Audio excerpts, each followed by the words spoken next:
Bueno, ahí está. Ahí estamos. Así después le subo la clase.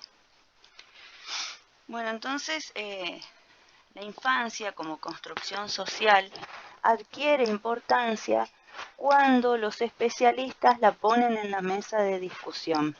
Cuando los especialistas se dan cuenta de alguna manera o empiezan a hablar de esta infancia y de lo que significa como una etapa distinta en la vida. ¿Quiénes son los especialistas? La historia, la educación, la psicología, la pedagogía empiezan a ver a ese sujeto con esa edad particular distinta del resto con distintas necesidades. Entonces, no está dada por naturaleza la infancia, sino que es una construcción social. Vamos a ver cómo esa construcción social se da en nuestro país. Entonces preparé acá una presentación para guiarme. Dígame. Profe, ¿Sí? ¿está grabando? Porque a mí no me aparece. Sí, no ves vos, pero yo sí estoy grabando. Después se lo sube, profe. Sí. Igualmente ustedes tengan en cuenta que yo acá voy haciendo como una síntesis, digamos, ¿sí? No está todo acá, ¿está? Porque por ahí algunos creen que el PowerPoint es como para estudiar, pero no. No es para estudiar de ahí. Ahí está. Bueno, dice acá 4 porque es la clase 4, ¿sí? Pero en realidad la presentación es la número 3. ¿Se entiende? Esta presentación es la que ustedes no la ven en la grabación que yo hago. Ustedes solo van a escuchar mi voz cuando ustedes pongan a reproducir la clase. Pero sí a la diapositiva yo la subo al aula virtual. Ya están subidas en el sector de archivos las otras dos con su respectiva clase. Entonces, bueno, la pueden descargar y la van mirando a medida que escuchan o sacan lo que les sirve. ¿Está? Este es el texto que vamos a ver hoy. Está en el dossier de la unidad, ¿sí? De la unidad 1, la cuestión de la infancia entre la escuela, la calle y el shopping de Sandra Carli. ¿Sí? Ella es una compiladora en este Profe, libro. ¿Sí? ¿Me escucho?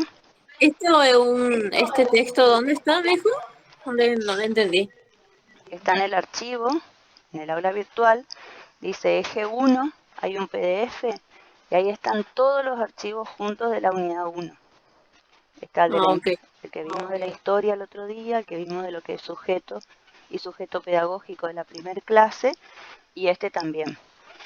Este yo lo recorté, o sea, lo recorté al PDF y les puse separados, les subí con la clase de hoy para que ustedes tengan separado, pero si no ustedes bajan el eje 1 y están todos juntos, como ustedes prefieran.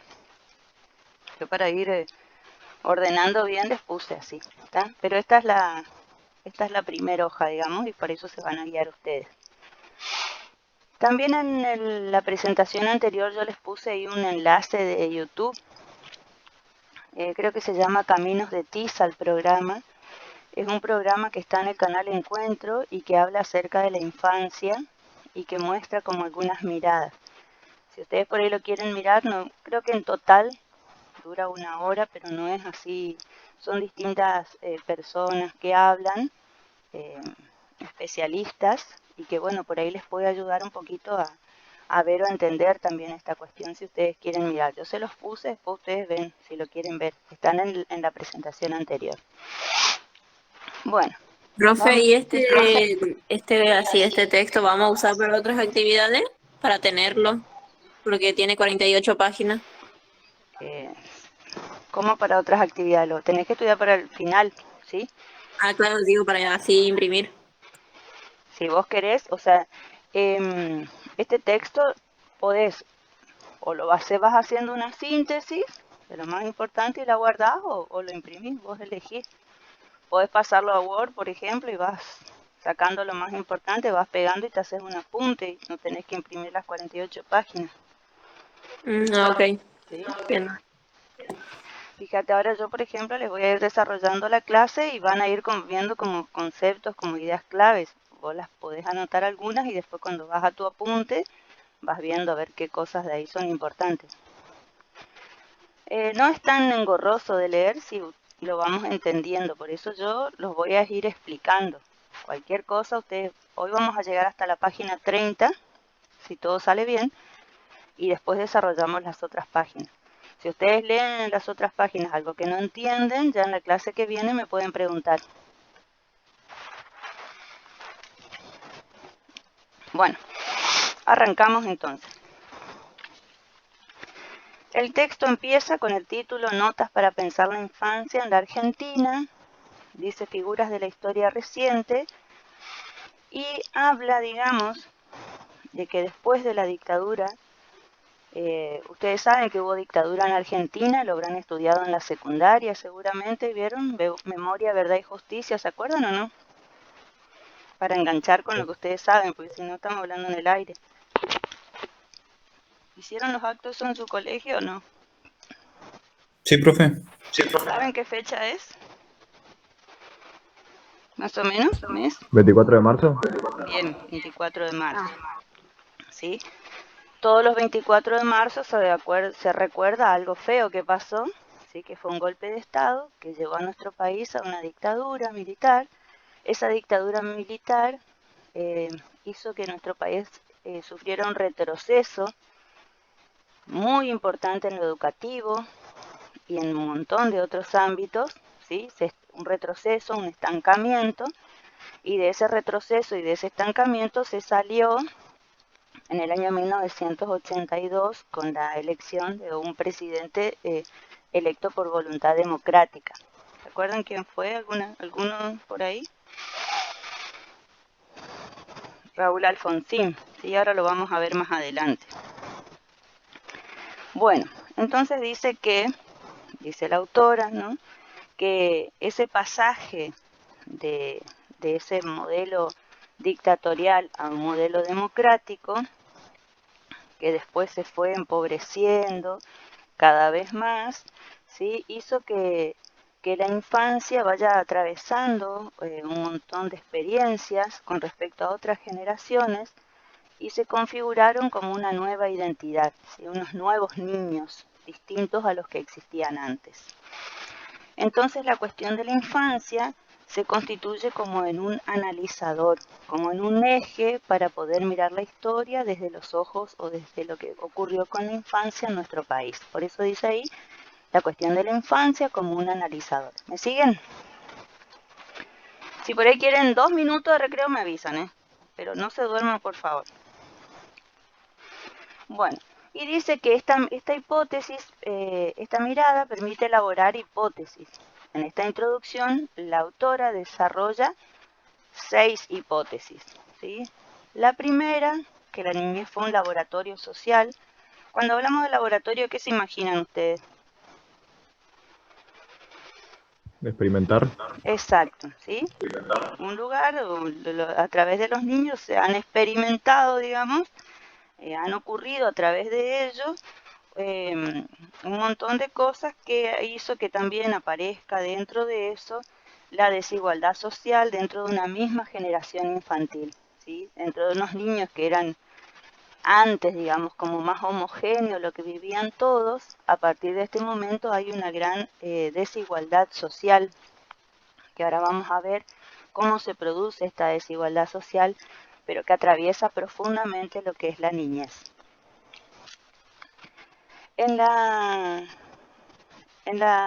Dice laboratorio porque en este laboratorio hay una mezcla social, ¿sí?, una mezcla de distintas clases sociales con respecto a lo que viven los niños, a las experiencias de los niños. En la segunda hipótesis dice que la niñez adquirió visibilidad, ¿sí? Apareció el concepto de la niñez, lo que son los niños, lo que necesitan los niños, pero a la vez, con estos cambios estructurales y todas esta pobreza que surgió, este niño sujeto de derecho, pero a la vez sin derechos. ¿Sí? Y vamos a ver ahora cómo también ocurrió todo eso, ¿sí? Aparece esto, ¿no? El niño como sujeto de derechos, pero a su vez no se daba, ¿sí? No se daba en la realidad, digamos, porque este aumento de la pobreza, de la delincuencia, de los niños en la calle es algo que nadie veía. Era sujeto de derecho, pero no sé qué niño, porque el que estaba ahí o no era un niño o no era para todos los niños, ¿está? Y vamos a ver después también eso desde la mirada histórica cómo sucedió. Recuerden que esta es como una introducción y estos ejes se van desarrollando después. Después se desarrolló un ciclo creciente de mercantilización de los bienes y servicios para la infancia. Y yo creo que ustedes entienden esa idea. ¿Qué entienden por mercantilización de servicios y bienes para la infancia? ¿Qué puede ser? ¿De mercado? ¿Eh? ¿De mercado puede ser? ¿Puede ser? ¿Qué hay? ¿Cuál es el mercado para los niños? ¿El trabajo en esa época? Para la mercantilización de bienes para los niños. No que los niños produzcan bienes, sino para ellos. ¿Qué se acá aparece para los niños?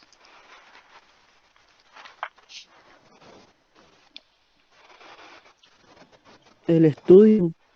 Bueno, el estudio estaba siempre, ¿sí? Estaba. También aparecen, puede ser, por ejemplo, en ese caso, la aparición de las escuelas privadas, que aparecieron más todavía, ¿sí? Pero, por ejemplo, juguetes, ¿sí? La industria del juguete, la industria de las publicidades, la industria de la indumentaria, la industria de los peloteros, ¿sí? De todas las cosas que antes no había y que, bueno, ahora se ve, uy, acá hay una etapa que no habíamos visto antes. Bueno, ¿cómo podemos hacer para lucrar a partir de eso? Bueno, entonces empezamos a mirar qué le atrae a los niños, qué le gusta a los niños y se hacen ofertas para eso, como todavía sigue existiendo en la actualidad, ¿verdad? Bien, yo de tanto en tanto me tomo unos matecitos. ¿Entendieron lo que es la mercantilización de los bienes y servicios? Sería como el mercado de todo eso de la... ¿Cómo es que dijo, profe? Así yo lo anoto. Maxi kioscos, juguetería, festejos de cumpleaños. ¿Se acuerdan que antes iban al hiper a festejar los cumpleaños? Los peloteros del hiper. Como hacen, no sé si iban al cine también todos, los compañeritos de las chicas, de los nenas, de los nenes. Y hacían fiestas ahí, le daban a todos la merienda, no sé, festejaban los cumpleaños ahí. Bueno, todo eso que antes no había. Pero a la vez, los McDonald's, ¿sí? Todo eso, fíjense, ¿qué ofrece el McDonald's para los niños? Cajita feliz. La cajita feliz, ¿eh? Todo eso es la mercantilización, todo cosas pensando en cómo podemos lucrar a partir de la infancia. Y esa también se llamó así el efecto McDonaldización, ¿sí? Esos procesos lo van a ver acá en el texto. Pero a la vez, muchos podían acceder a eso y cada vez, o sea, pocos accedían a eso y cada vez menos quedaban fuera de esa mercantilización, ¿sí? Entonces, bueno, son todas cosas que han generado un incremento del mercado infantil, pero a su vez, y lo van a ver también ahora dentro del periodo de la historia, ¿no? Cuando se abre la importación, por ejemplo, de juguetes, y aparecen, no sé, los canales de cable que antes no existían. Sus abuelos no tenían canales de cable, ni algunos capaz no tenían ni tele, ¿sí? Entonces, los canales de cable, ¿qué miran los chicos? ¿Qué canales miran? Canales de niños. ¿Y qué publicidades pasan en los canales de niños? Propaganda. Juguetes. Juguetes, ¿sí? Juguetes, bebidas, etcétera. Todo cosas. Entonces, por ahí atrapan a los niños y los niños piden. Y mamá, papá, compran. Bueno, ¿van hasta ahí? Esta mercantilización se dio al mismo tiempo que una debilitación Estado-Nación. Bueno, acá hubieron dificultades, digamos, a nivel estatal, se diseñan políticas educativas. Vamos a ver también acá cómo el tema de la educación, del Estado que se hacía cargo de la educación, y cuando el Estado hace una retirada en encargarse de la educación de los niños y permite la aparición de las escuelas privadas al máximo, entonces tenemos, como diría el presidente anterior, ¿no es cierto?, los que caen en la escuela pública y los que tienen la posibilidad de ir a escuelas privadas. Aparecen políticas pensadas para la infancia, pero en sí es como que la niñez se ve como privada de un montón de beneficios o de oportunidades que tenía antes, a través de este debilitamiento de Estado-Nación. También es una época en que nuestro país pedía muchos préstamos al Banco Mundial, al Fondo Monetario Internacional, y cuando esos países, no sé, por ahí ustedes saben, y yo les estoy explicando de más, ¿saben algo ustedes de eso? ¿Me avisan así no sigo hablando de eso? ¿Alguien tiene que decir sí, no? ¿O se cortó? Siga, profe, siga nomás. Bueno, cuando esos países prestan dinero, ¿vieron la propaganda? Hay una, perdonen que les relaciono, pero hay en la tele una propaganda de una familia, de una pareja que necesita un préstamo y un tío le presta la plata. ¿Vieron o no esa propaganda? No sé de qué banco es. Y le pone condiciones. Te presto, pero podemos hacer ropa para mi perro, para mi gato, no sé, algo así dice. Bueno, cuando los países, sobre todo Norteamérica, ¿no?, presta plata a los países subdesarrollados o pobres, impone condiciones. Entonces se mete en la economía, se mete en la educación de esos países y como bueno, los países necesitan, generalmente aceptan esas condiciones. En la época de los 90 o cerca de los 90, cuando estaba Menem, que tenía una muy buena relación con Estados Unidos, muchas de esas condiciones fueron, por ejemplo, se metieron en los contenidos que tenían que aprender los niños en las escuelas. Esa fue una. Otra fue la de bajar los gastos públicos y otra fue la de que el Estado haga retirada de muchas de las instituciones estatales. Entonces, vamos a ir después para eso, pero para que ustedes entiendan. Privatización, ¿entiendan lo que es la privatización? Sí. Bien. Se privatizó Aerolíneas Argentinas, se privatizó el teléfono. Antes había una empresa, otra empresa de teléfono, después aparece Telecom, por ejemplo, ¿sí? Aparece en esa época. Y en la educación estaba la ley de educación y aparece la ley federal de educación que enseñaba con la EGB, que creo que ustedes ya no llegaron más a tener escuelas de EGB.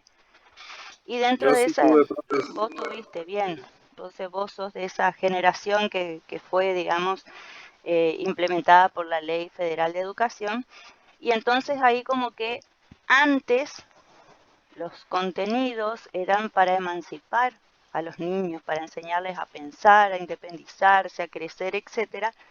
Y cuando aparece la Ley Federal de Educación, los contenidos se restringen a que solo sepas leer y escribir y algunas otras cosas. Porque a ciertas economías o a ciertos poderes no les conviene que la gente piense. No les conviene que los niños piensen, no les conviene que los jóvenes se hagan preguntas.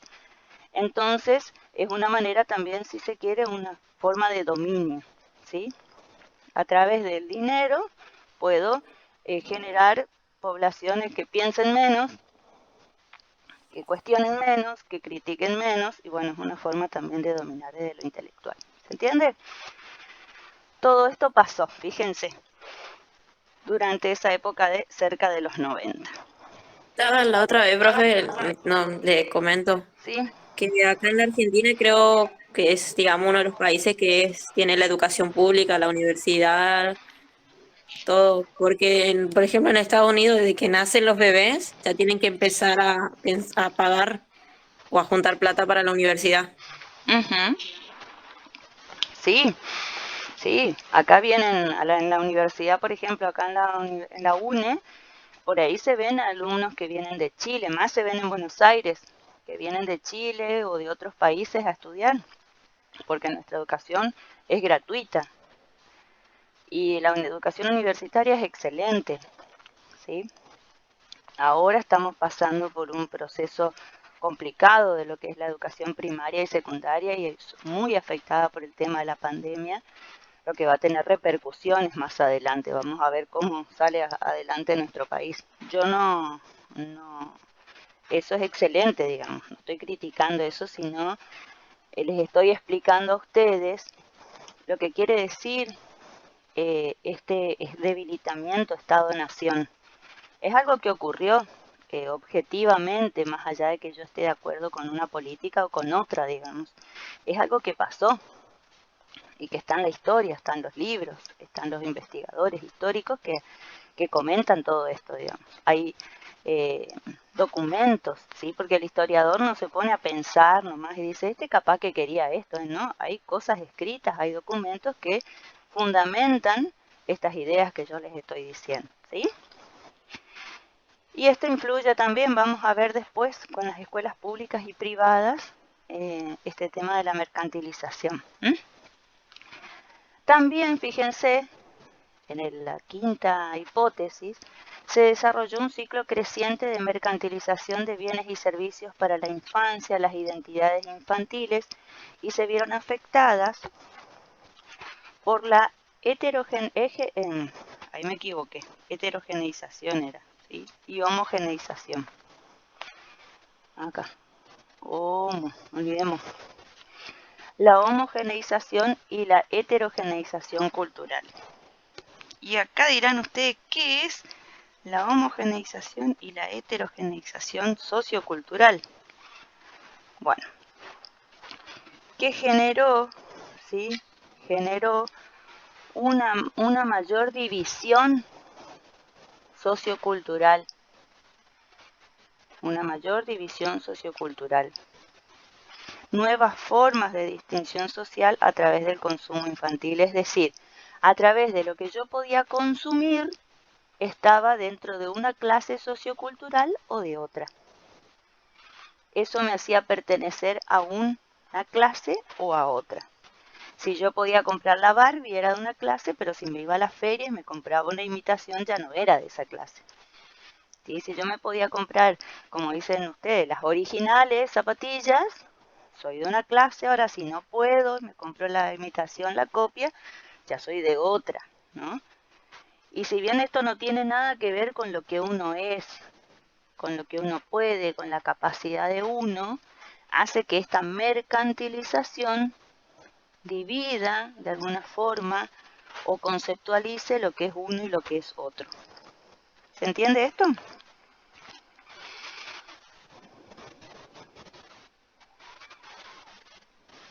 ¿Se durmieron?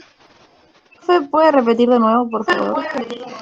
Bueno, que lo que hizo esta mercantilización es que de acuerdo a qué bienes o servicios yo puedo acceder, pertenezco a una clase o pertenezco a otra clase sociocultural.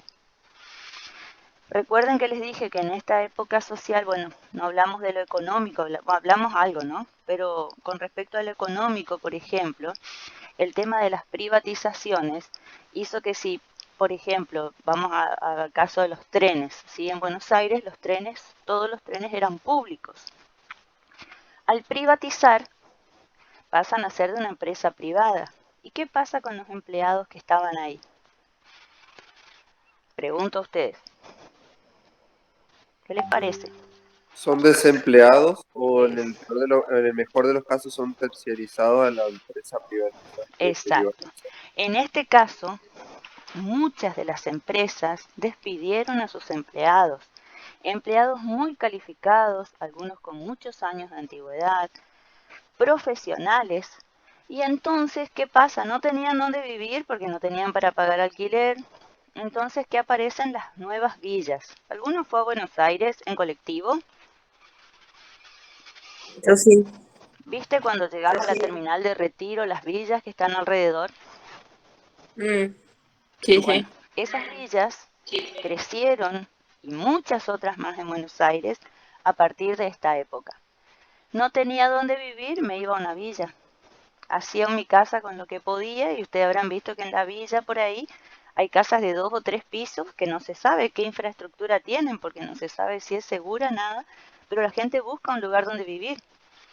Y entonces hubo lugares de trueque, donde la gente no tenía plata, iba y cambiaba, no sé, necesitaba un zapato para mi hija, llevaba una campera que ya no le alcanzaba, no le quedaba más, y le cambiaba a otra persona el zapato por la campera. Y gente que hacía comidas y que llevaba para hacer trueque por ropa o por otras cosas que necesitaba. Mucha gente que vendía cosas en la calle, muchos niños que salían a juntar cartones con la familia. Porque, ¿qué hace una persona desempleada en un mercado donde no hay trabajo y donde las empresas son privatizadas? Entonces estos niños que tenían una seguridad, de alguna forma, pasan a estar, digamos, desprotegidos. Tenían tal vez hasta obra social y de pronto van a tener que ir a los hospitales o a los centros de salud. Si van a escuela privada, van a tener que ir a escuela pública o a la escuela donde le quede más cerca, porque tal vez no tenían los recursos para ir a escuelas lejanas. Y la familia también sufrió muchísimo este proceso de empobrecimiento. Aparece en Argentina una nueva clase que son los pobres estructurales.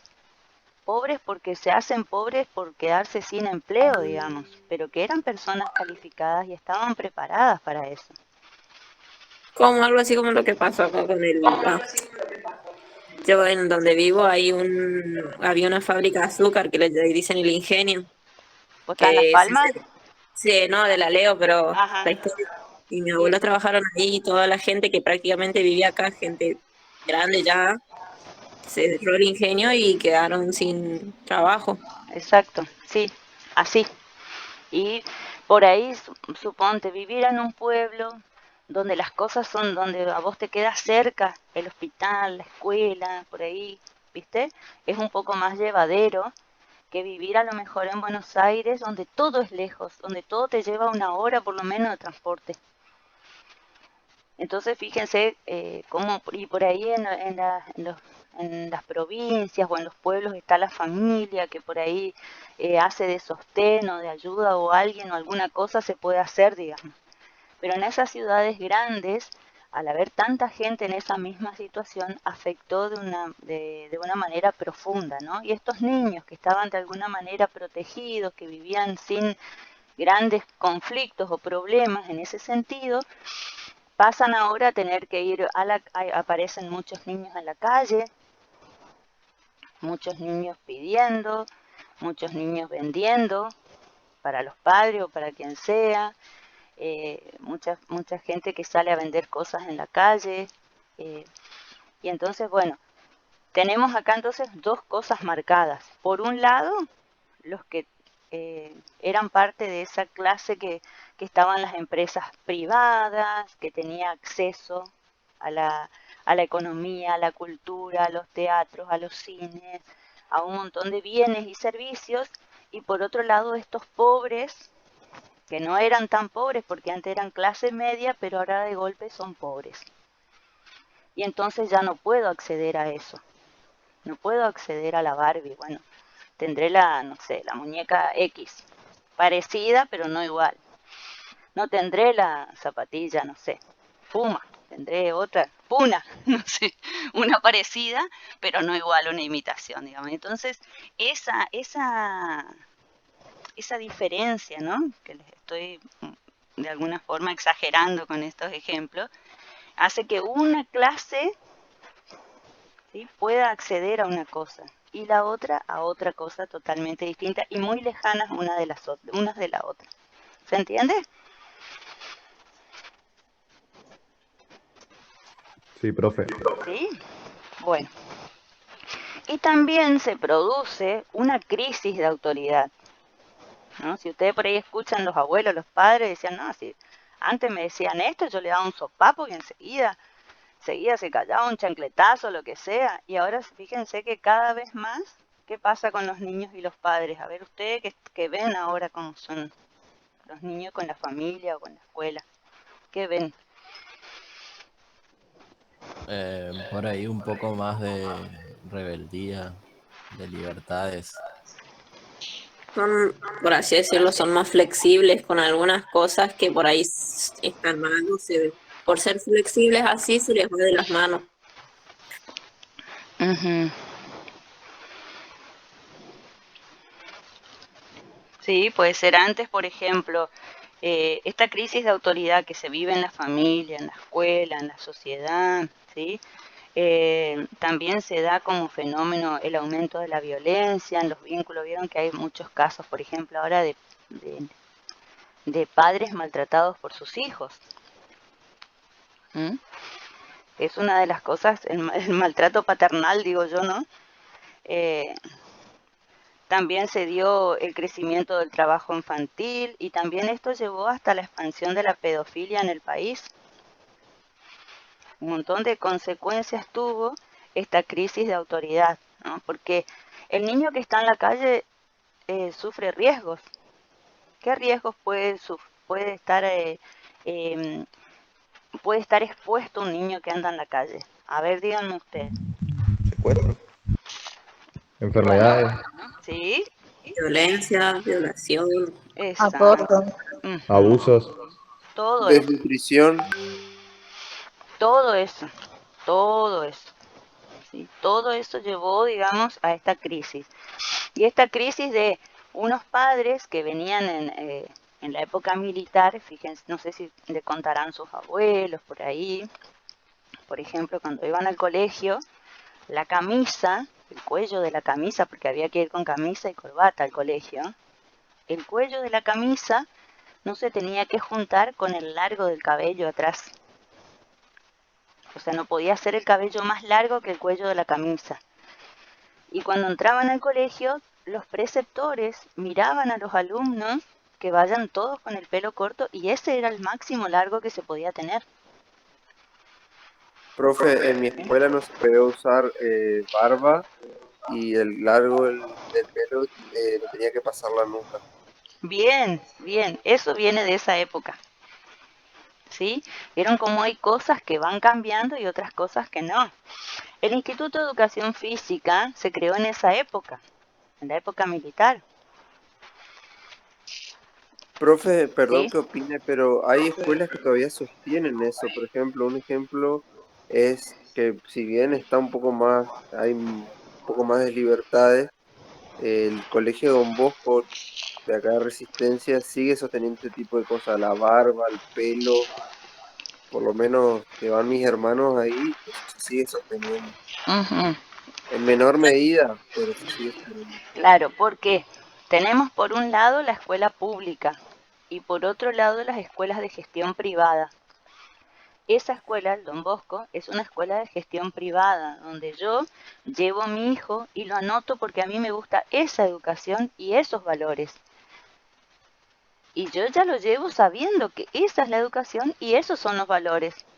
Entonces yo no me puedo ir a quejar, ¿por qué le hacen usar sin barba si mi hijo quiere usar? Señora, usted cuando llegó acá sabía que estas eran las reglas. ¿No le gusta? Llévelo a la escuela pública, llévelo a otra escuela.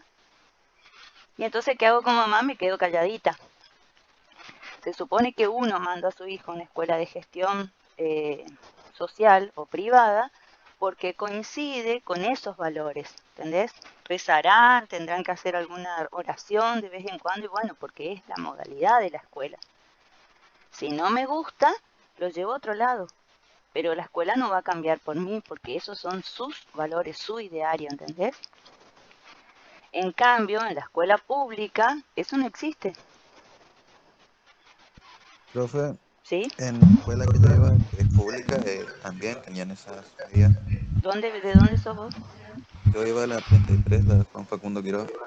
Bueno, no debería. Pero como les digo, hay cosas que van quedando.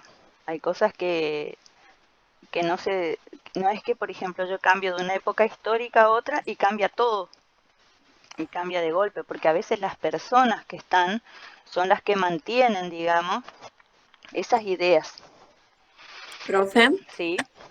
yo por ejemplo estudié en una escuela privada, secundario hice primer año y después toda mi primaria y jardín hice en escuela pública. En escuelas públicas por ahí sí te exigen mucho el tema de presentación, el delantal o que no vayas con tal ropa, pero en las privadas también, ellos te dicen, donde yo estudiaba, te decía qué camisa tenías que comprarte. No podías comprarte la camisa común o el largo de la pollera o la corbata como tiene que estar bien Exacto, puesto y todo eso. Pero exacto, yo te decía que la diferencia es que en la pública ellos no te pueden exigir, porque exacto. en cambio privada tenías que pagar todos los meses una cuota. Y en la privada sí, te van a exigir. Sí, porque en la privada te van a decir, si vos no podés comprar esa camisa, y bueno, anda a otro lado. Así de simple. Si no podés hacer eso, y bueno, anda a llevarlo a otra escuela, no hay problema. Acá es Yo me, esa camisa o esa camisa. yo me acuerdo que en la privada a mí me sacaron el celular porque no podías usar el celular. Nadie podía usar, podías llevarlo, pero no lo podían sacar. Te lo podían sacar si te veían, no sé, mínimo, si viste la hora ya te lo sacaban. Y me acuerdo que me sacaron un viernes y todo el fin de semana estuvo mi celular en la escuela Uh, y después tuvo que ir mi mamá a retirar. sí, en general, por ejemplo, en las escuelas públicas, y sobre todo en lo que es primaria, no dejamos que los chicos lleven el celular, pero por una cuestión de que si el celular se pierde, la escuela no lo va a reponer y a veces la familia no tiene y tampoco vas a estar revisando uno por uno toda la ropa que tiene el chico puesta para ver quién se robó tu teléfono. Es toda una cuestión que no corresponde al docente controlar y cuidar, pero que si al chico se le pierde, no podemos hacernos cargo.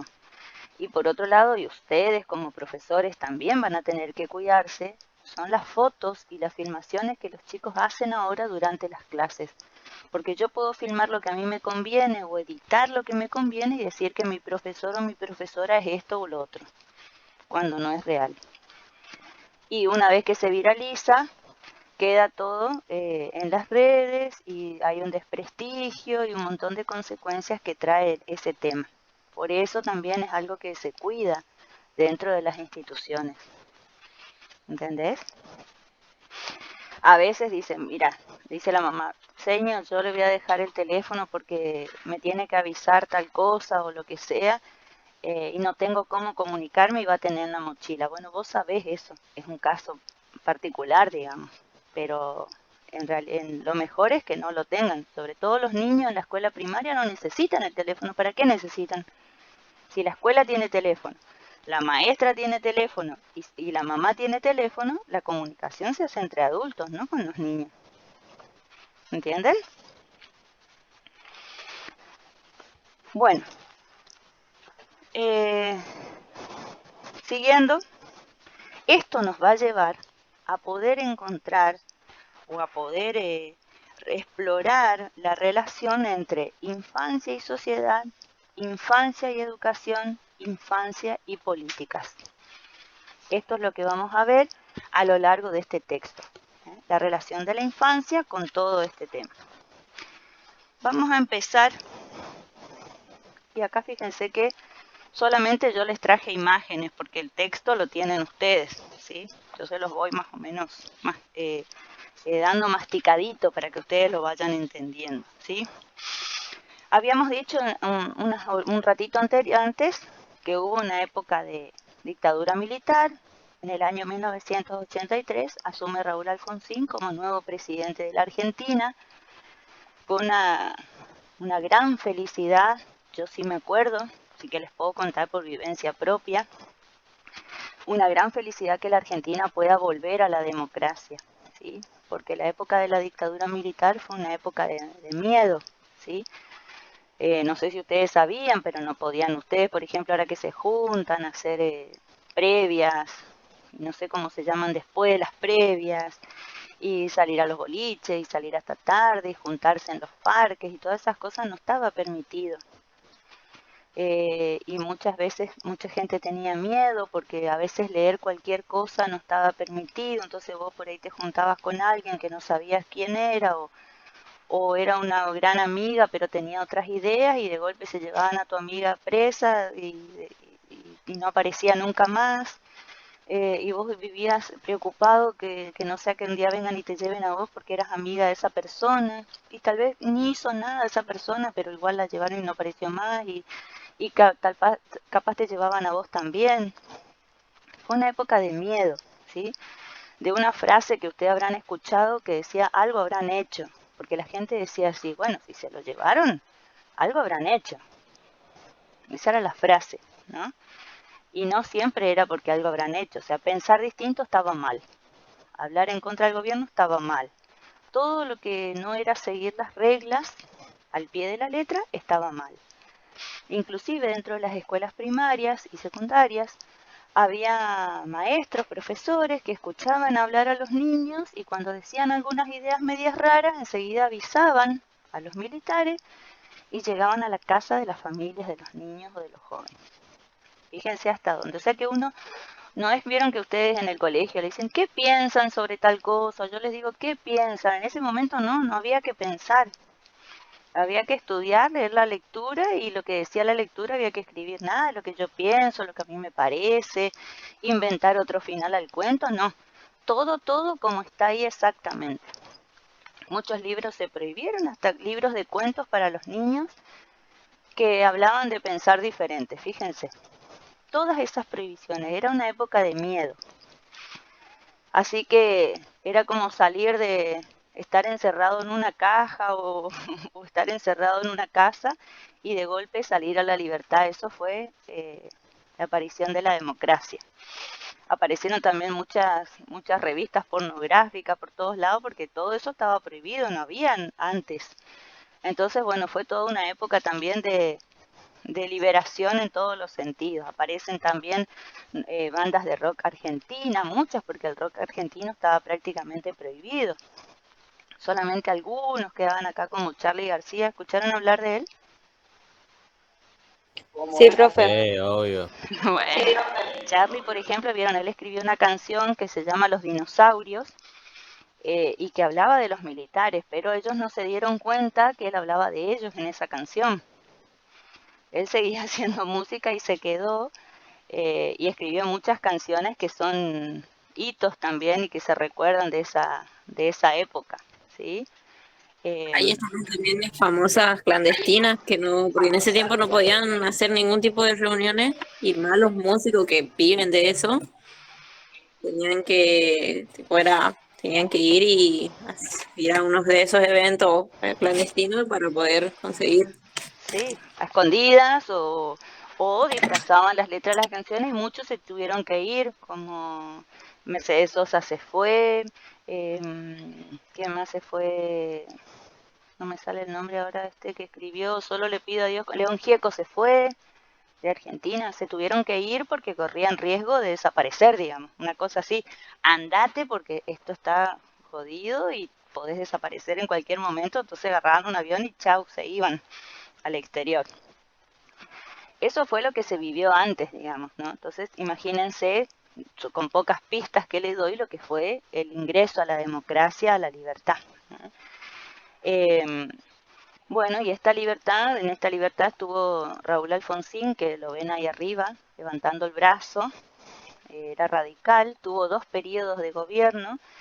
En ese tiempo él hizo un juicio a las fuerzas militares por la dictadura militar, por haberse apropiado del gobierno en forma ilegal, porque se descubrieron todas las desapariciones de niños. Ustedes sabían que muchas chicas secuestradas estaban embarazadas. Los niños que tuvieron en su cautiverio los dieron a personas que los adopten, pero con el nombre o sea, bajo el mismo apellido, y nunca se los dieron a su familia original, que son los que buscan hoy las abuelas y las madres de Plaza de Mayo. Habrán escuchado hablar de ellas. ¿Y saben qué es ese pañuelo blanco que tienen atado en la cabeza?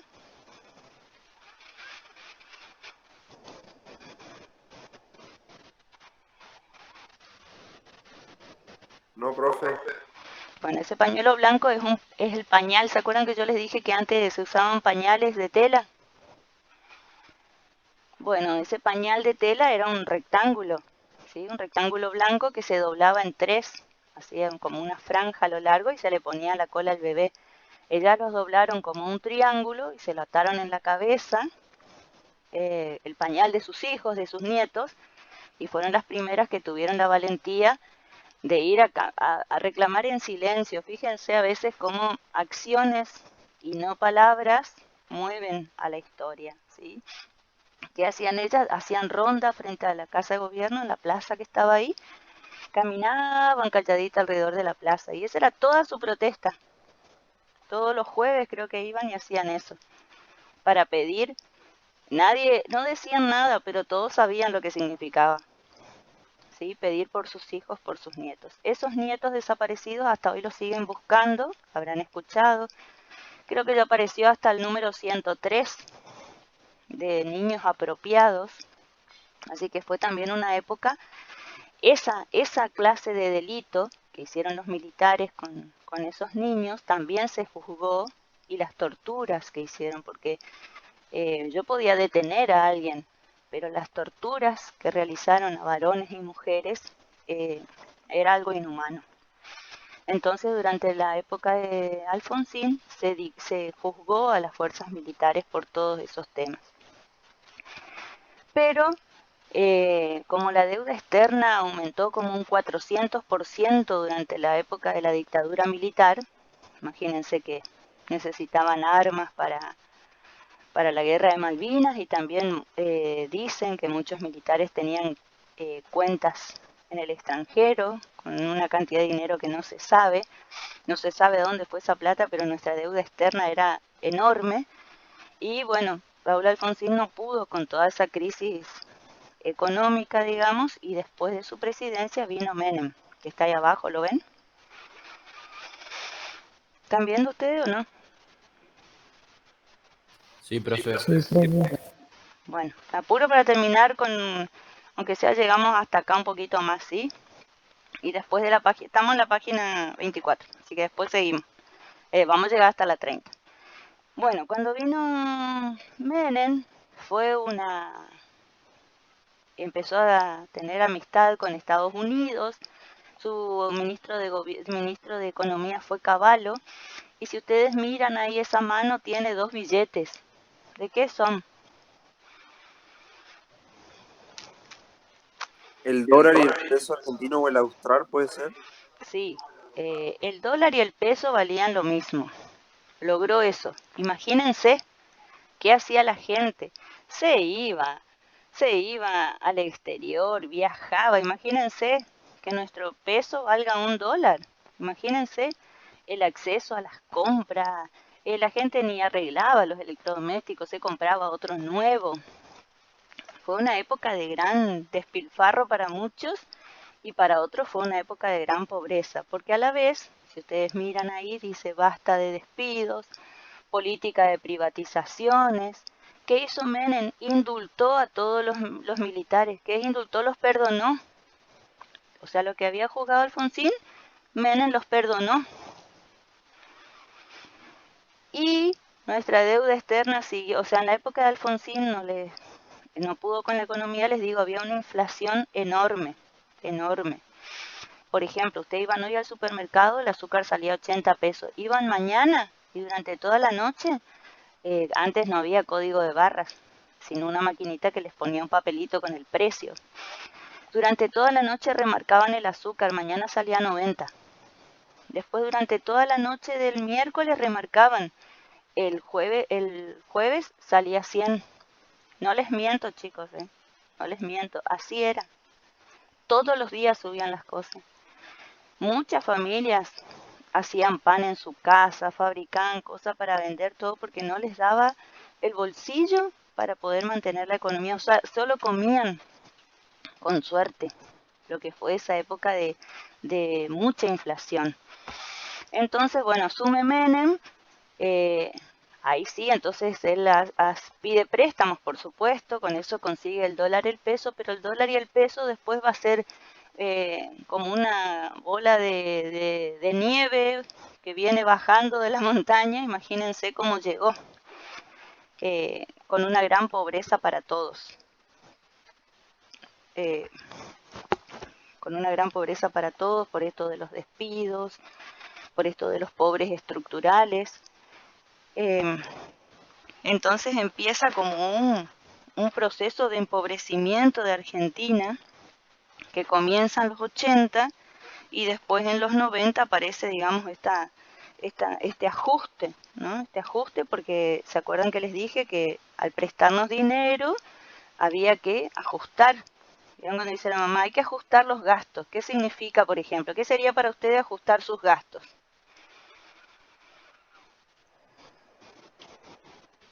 Comprar lo necesario. Claro, sí, sí, me iba antes a comer una hamburguesa o decía pedido ya y me traía algo, bueno, ahora no puedo hacer eso, tengo que lo justo y lo necesario. Entonces, ajustarse.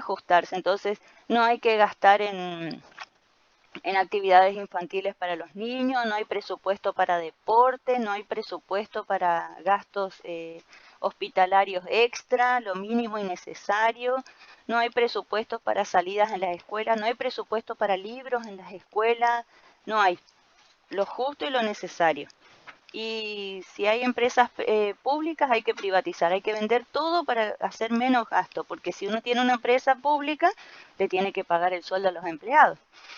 Pero al privatizar, le paga a la otra empresa y yo ya no gasto como Estado.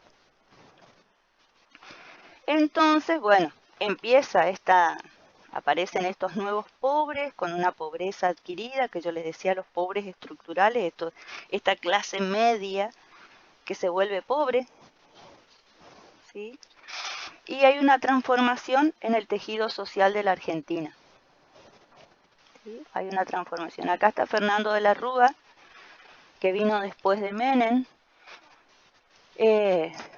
y fue conocido este presidente por escaparse en helicóptero de la Casa Rosada porque hubo una gran crisis económica donde la gente salía a la calle porque no tenía para comer. Entonces saqueaban los supermercados, se iban todos juntos, por ejemplo. Así saquearon Musimundo, que no tiene nada que ver, por ejemplo, también saquearon Musimundo, saqueaban los supermercados, se amontonaban todo en la puerta, rompían las vidrieras y entraban y se robaban todo. Entonces tenemos niños en la calle, pobres estructurales, gente que no tiene para comer, saqueos en los supermercados, todas las escuelas tenían comedor, aparecen los comedores, porque no había para los chicos, los chicos no tenían para comer en la casa, entonces la escuela con comedor, los comedores barriales, y aparece en la gente esta expresión que se vayan todos, porque Fernando de la Rúa no terminó su presidencia y se escapó, porque estaban rodeando todos la casa de gobierno con humo, con quemando gomas, todo afuera, entonces se escapó. Y en ese mismo tiempo asume Adolfo Rodríguez a unos días, Duhalde unos días, fue todo así unas presidencias de días, hasta Capitanich estuvo ahí unos días gobernando. Imagínense la crisis que hubo. Estamos hablando hasta el 2001 más o menos, que es el texto que habla acá Carly. Después viene, bueno, Kirchner, ¿sí? Después de este tiempo de crisis que estamos viendo acá. Bueno, y entonces se configura el tejido social de la Argentina y vamos al título que justo tiene esto, llegamos al título que dice aparece el niño de la calle y el niño consumidor. ¿Entienden? El niño de la calle y el niño consumidor encarnan la nueva estructura social del país. Mientras la emergencia de la problemática social de la niñez en la calle es el resultado de resultados de procesos de empobrecimiento económico y social, aumento del desempleo y del ajuste, hay una explosión de la pobreza infantil como fenómeno estructural de la década del 90. Explosión de la pobreza infantil, ¿sí? La niñez en la calle encarnó la continuidad e irreversibilidad de la expulsión social de amplios sectores y el consumo infantil, las aspiraciones de las clases medias altas. Entonces tenemos un niño expulsado y a la vez el acceso, ¿sí?, de las clases medias altas a un nuevo escenario socioeconómico. Y entonces acá fíjense, tenemos por un lado la clase alta en los country, ¿sí?, un lugar seguro para la familia, con piscina, con seguridad privada, con escuelas públicas, y por otro lado tenemos la pobreza, los pobres estructurales y la universidad, la escuela pública, no estamos hablando de universidad pública, la escuela. Ahora surgieron muchas universidades privadas, pero en esa época no había todavía tantas. Y entonces está la escuela privada para algunos y la escuela pública para todos. Eso es lo que se configura a partir de este tiempo. Se multiplican las experiencias de trabajos con los niños de la calle. Fíjense que en muchos textos o en muchos medios de comunicación decían los menores. Los menores son peligrosos, los menores. ¿Por qué menores? ¿No eran niños? Pero aparece la palabra menor, destacando cómo la pobreza de las familias atraviesa la vida infantil. No era un niño, era un menor. Entonces una nueva forma de llamar a alguien para poder decir cosas que no corresponden a un niño. ¿Sí? Entonces, el fenómeno de los chicos en la calle comenzó como parte de un proceso de deterioro social de la familia en los 80 y se agudizó a partir de la segunda mitad de la década del 90.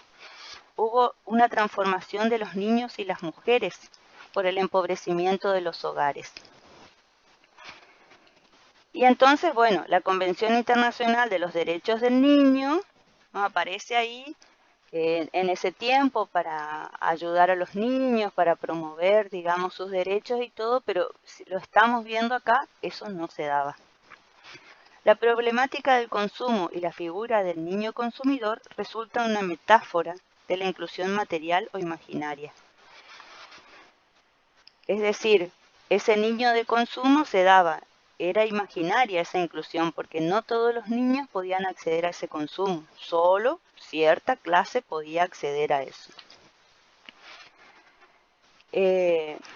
Entonces Menem dice, acá habla específicamente de Menem, lo van a ver ahí en el texto, no solo provocó una invasión de nuevos objetos, sino también la desestructuración de la producción local, como por ejemplo la industria del juguete. ¿Sí? O sea, al permitir que vengan muchos juguetes privados importados, la industria del juguete local se vio afectada. Porque durante la época militar, por ejemplo, ¿no?, todo lo que se podía escuchar era folclore o música argentina, o sea, en castellano, no se podía escuchar nada en inglés. Y todo lo que se podía producir era en nuestro país, no había mucha importación. Cuando aparece esta relación con los mercados internacionales a través de la política neoliberalista de Menem, se abren las importaciones y se perjudican las industrias locales. Porque lo de afuera viene más barato, entonces compro lo de afuera y lo de adentro se funde. ¿Se entiende? Algunas cosas que tengan que ver con la realidad son pura casualidad, ¿eh? Por ahí que llega a pasar si ustedes se dan cuenta.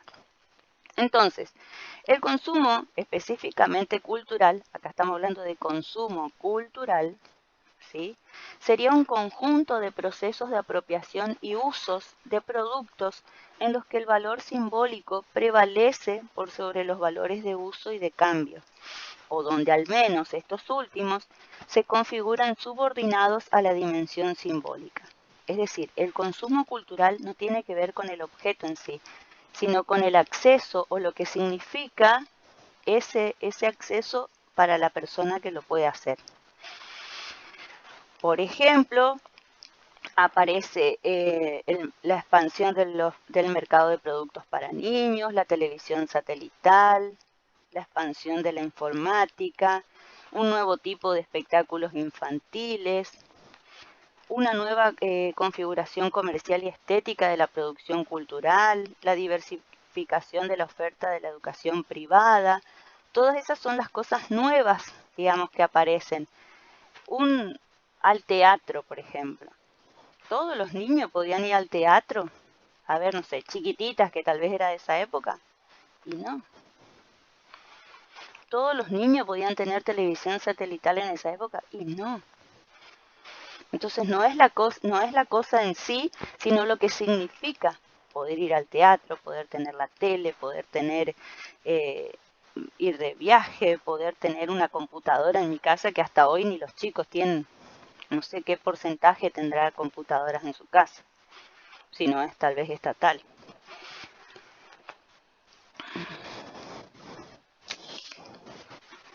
Bueno, entonces aparecen dos figuras y que las tenemos ahí claras, ¿sí?, que ustedes las tienen que poder diferenciar. La figura del niño en la calle y la figura del niño consumidor. El niño en la calle ya saben cuál es, el niño consumidor también saben cuál es. Entonces, ¿qué pasó esto? Indica, por un lado, el impacto de la destrucción del modelo productivo del empleo.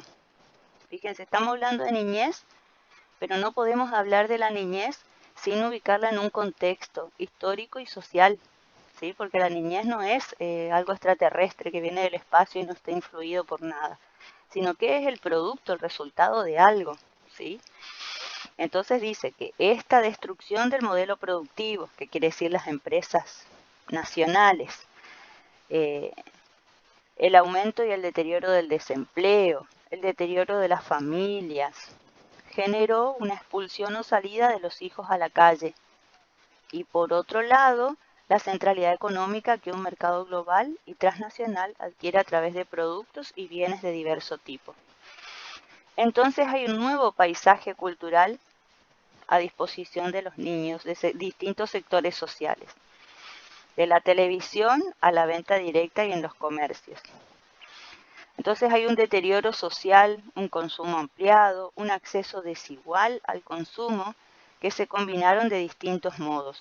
La figura del niño en la calle y del niño consumidor son como un espejo, como caras contrastantes de la polarización social creciente.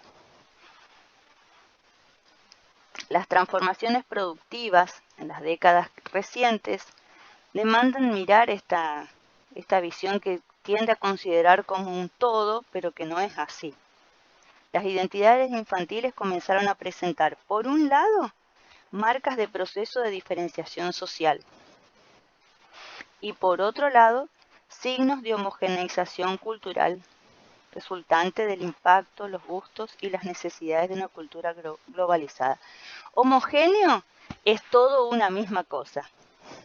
¿Saben eso, no? ¿Me escucho? Sí, profe, ¿Sí? Sí, profe. ¿Y heterogéneo? que es diferente. Claro, si vamos a unas mezclas que ustedes estudiaron en el colegio, ¿no? Una mezcla homogénea sería la masa al bizcochuelo cuando ustedes están batiendo, que es toda una cosa, ¿sí? Y si van a heterogéneo, no sé, si mezclan arroz con hierbas, saben cuál es cuál, ¿sí? Bueno, entonces se dan las dos cosas. Dentro de cada clase se vuelve homogéneo. ¿Qué se vuelve homogéneo? Los gustos, los lenguajes, las necesidades de esa cultura, de esa clase. Y a la vez, si comparo las dos clases, son heterogéneas. Entonces no hay una sola infancia en nuestro país. Y esa infancia que se configura a partir de todas esas dificultades y todas esas crisis que vimos, es la que va a llegar después hasta hoy y vamos a ir viendo cómo continúa, cómo avanza, digamos, la historia en la configuración de la infancia en nuestro país. ¿Se entendió? Sí, profe. Sí, Sí, ¿No se profe. durmieron tanto? Ay, ay, ay. Bueno, a ver, vuelvo. Dejo de compartir. Hasta ahí. Fuimos por parte. A ver que no lo veo. Ahí está. Fuimos por parte un poco hoy porque es largo el texto, pero se me hace que a veces si uno no lo vivió, por ahí no lo puede entender bien o no sé si lo entendieron o cómo les fue.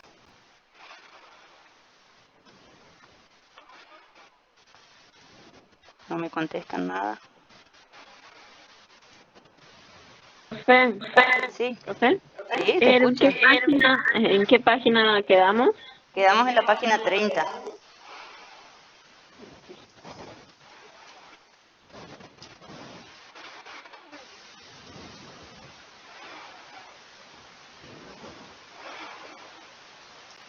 Y de ahí vamos a terminar la clase que viene. Y viendo si... a ver, no sé cómo hacer para verlos a todos los que están hoy acá. Va ahí donde están los numeritos, donde dice 19, aprieta ahí y ve todos los que están conectados.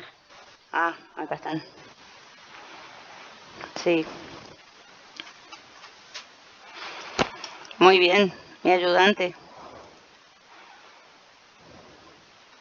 Esperen un ratito, ya les tomo asistencia y los dejo tranquilos. Bueno, espero que hayan entendido. Hoy no les traje trabalenguas ni nada porque se nos iba a hacer más largo. Pues, Y profe, ¿ustedes querían trabalengua hoy? está divertido. Bueno, para la próxima entonces. ¿Eh? Yo te quería avisar que estoy en la cuenta de mi mamá, así que voy a aparecer como Mariana Clement, Ah, bueno. pero soy Maya Raicevich. Bueno, Maya.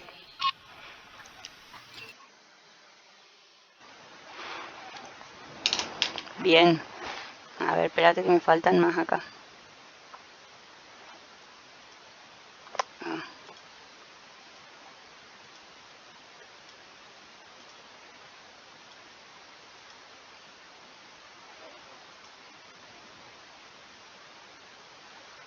Profe, una consulta. ¿Sí? ¿Los dos trabajos tenemos tiempo hasta el 3 o solo uno más? O sea, el trabajo ¿Vos querés práctico. esperar hasta el 3? No, le pregunto si es hasta esa fecha de entrega nomás. Y si podés, entregar antes de esa fecha. Y si no, bueno, ¿qué va a hacer? Porque después van a haber más y la idea es que no se les junten. Profe, una pregunta. Sí, La declaración de Salamanca había dicho que se podía hacer de a dos, no me acuerdo. porque creo que yo había escuchado que se podía hacer de a dos y otros compañeros igual. Bueno, hagan de a dos, pero tiene que ser lindo de a dos, ¿eh? Porque ahí hay por lo menos 2 neuronas. ¿O Claro, no? profe. Así que tiene que Estaba ser espectacular, tiene que ser, si hacen de a dos, tiene que ser espectacular. Tienen que porque ganarle a todo. yo lo hice con un compañero y ya se lo enviamos, pero no sé si yo lo tengo que enviar también como para aclarar. No, Pero que ustedes cuando envían, pongan en el asunto el apellido de los dos, el nombre y apellido de los dos. Entonces cuando yo descargo el trabajo, tengo el nombre de los dos. Pues si ustedes me mandan trabajo uno, yo no sé ni quién es. Tengo que Profe, yo ir, le pongo en adjunto buscar. trabajo terminado y en la descripción, o sea, agrego adjunto archivo y ahí pongo mi nombre, no sé, Claro, Carolina. ponés. Sí, sí. Porque si no, yo después tengo que ir, buscar de quién es. Igual Volver otra vez, es un trabajo. dentro del archivo también está de vuelta mi nombre, la comisión y todo eso. Claro, pero cuando vos descargas, si podés, te voy a agradecer, o sea, más que pongas ahí. sí, profe, Ok. la aclaramos en la descripción, o sea, están los dos apellidos y Bien, los... bien, bien, bien. Bueno, ¿tienen clase esta semana? ¿Tienen clase de práctica? ¿No saben? Mañana Sí, No tenemos handball, pero antes tenemos clase virtual, así que vamos a ver qué onda, cómo hacemos. Ah, bueno, tienen que hablar nomás con el profe, seguro le va a dar. Aparte, no todos seguro tienen que ir, irán de a poco. ¿O no? ayer, por ejemplo, tuvimos gimnasia y primero estaba la comisión, o sea, la primer burbuja, comisión F, estábamos en la Ajá, primer burbuja, que teníamos hasta 11:15, 11:30, creo, no sé, y ajá. después vinieron los otros chicos de la otra burbuja y nos hicieron tener todos juntos, ¿no? Ah, Creo que fue lo mismo, ¿no? el espacio era grande, seguro. Sí, dentro Bueno, del gimnasio. bueno, que tengan una linda semana. Traten de leer así por ahí si ustedes hay cosas que no Profe, entienden. Sí, una compañera preguntó por el chat, se ve que no tiene micrófono, por dónde se mandan los trabajos. el aula virtual por la mensajería interna. Me escribís un mensaje, profe, le envío el trabajo tal, y cuando adjuntas pone eh, Jimena Ríos, eh, trabajo de Salamanca, o trabajo práctico número 1, trabajo práctico número 2, y me mandás. ¿Estamos? Bueno, muy bien entonces.